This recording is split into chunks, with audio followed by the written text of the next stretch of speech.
വിശുദ്ധ പൗലോസ്ലിഹ തെസ്സലോനിക്കക്കാർക്ക് എഴുതിയ രണ്ടാം ലേഖനം 2-ാം അധ്യായം 1 മുതൽ 4 വരെയുള്ള വാക്യങ്ങൾ.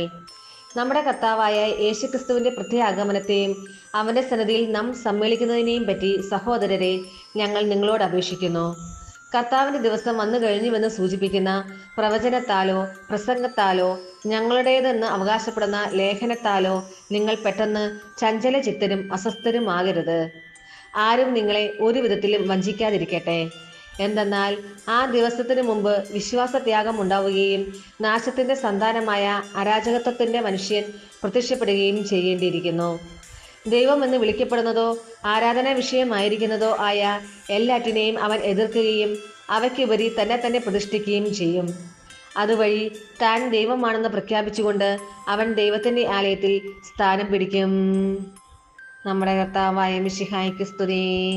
വിശുദ്ധ മർക്കോസ് അറിയിച്ച സുവിശേഷം 13-ാം അധ്യായം 3 മുതൽ 13 വരെയുള്ള വാക്യങ്ങൾ.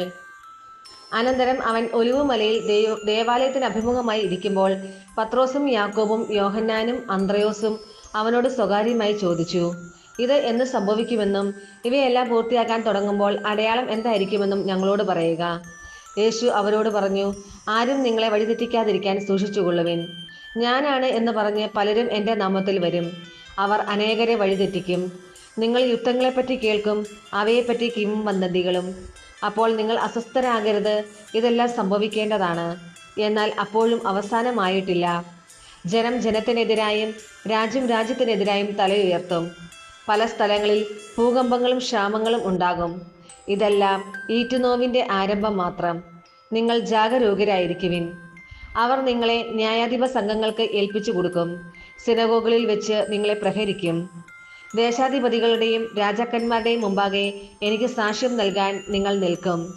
എന്നാൽ ആദ്യം എല്ലാ ജനതകളോടും സുവിശേഷം പ്രസംഗിക്കപ്പെടേണ്ടിയിരിക്കുന്നു. അവർ നിങ്ങളെ ഏൽപ്പിച്ചു കൊടുക്കാൻ കൊണ്ടുപോകുമ്പോൾ എന്തു പറയണം എന്ന് വിചാരിച്ച് ഉത്കണ്ഠാകുലരാകേണ്ട.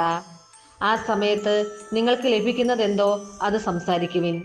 നിങ്ങളെല്ലാം പരിശുദ്ധാത്മാവായിരിക്കും സംസാരിക്കുക. സഹോദരൻ സഹോദരനെയും പിതാവ് പുത്രനെയും മരണത്തിന് ഏൽപ്പിച്ചു കൊടുക്കും. മക്കൾ മാതാപിതാക്കന്മാരെ എതിർക്കുകയും അവരെ വധിക്കുകയും ചെയ്യും.